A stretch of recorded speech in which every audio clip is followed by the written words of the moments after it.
Good morning students. आज हम लोग नया पाठ पढ़ेंगे, ततारा बामीरो की कथा। ये एक लोक कथा है और अंडमान निकोबार द्वीप समूह से संबंधित है। इस कथा के लेखक हैं श्री लीलाधर मंडलोई जी। पहले हम लेखक के बारे में जान लेते हैं। आपका जन्म 1954 को जन्माष्टमी के दिन छिंदवाड़ा जिले के एक छोटे से गांव गुड़ी में हुआ था। आपके मध्य प्रदेश में छिंदवाड़ा आपके लिए गर्व का विषय है कि आप अपने प्रदेश के लेखक को पढ़ रहे हैं। आपकी शिक्षा दीक्षा सब भोपाल और रायपुर में हुई। रायपुर अब छत्तीसगढ़ में है। प्रसारण की उच्च शिक्षा के लिए 1987 में कॉमनवेल्थ रिलेशंस ट्रस्ट लंदन की ओर से आपको आमंत्रित किया गया। इन दिनों प्रसार भारती दूरदर्शन के महानिदेशक का कार्यभार भी आप संभाल रहे हैं। लीलाधर मूलतः कवि हैं, विशेष रूप से वो कवि हैं और उनकी कविताओं में छत्तीसगढ़ अंचल की बोली की मिठास और वहाँ के जनजीवन का सजीव चित्रण मिलता है।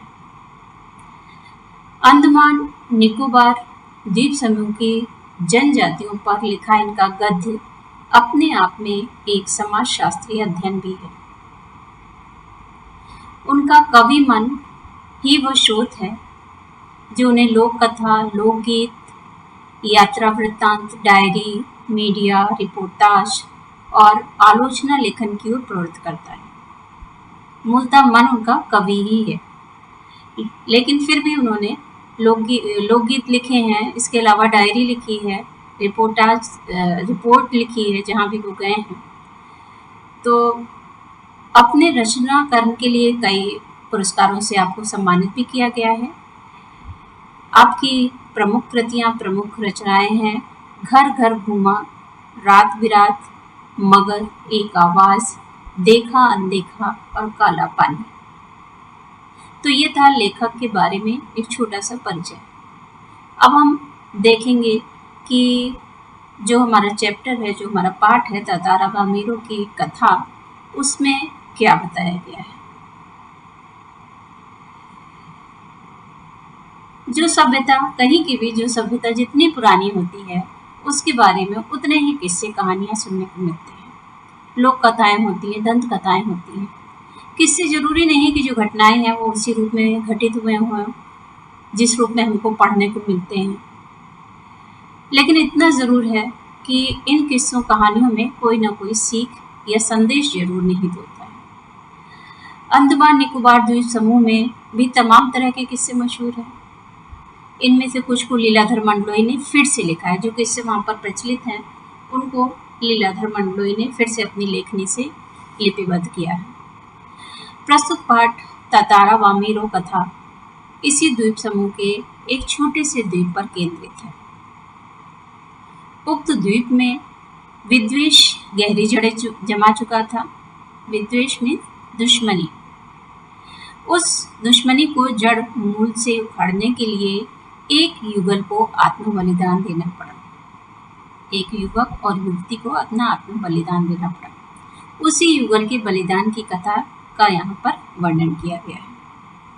प्रेम, स्नेह सबको जोड़ता है और जितनी घृणा एक दूसरे के मन में होगी वो दूरियां बढ़ा देती हैं, चाहे वो किसी के भी बीच में।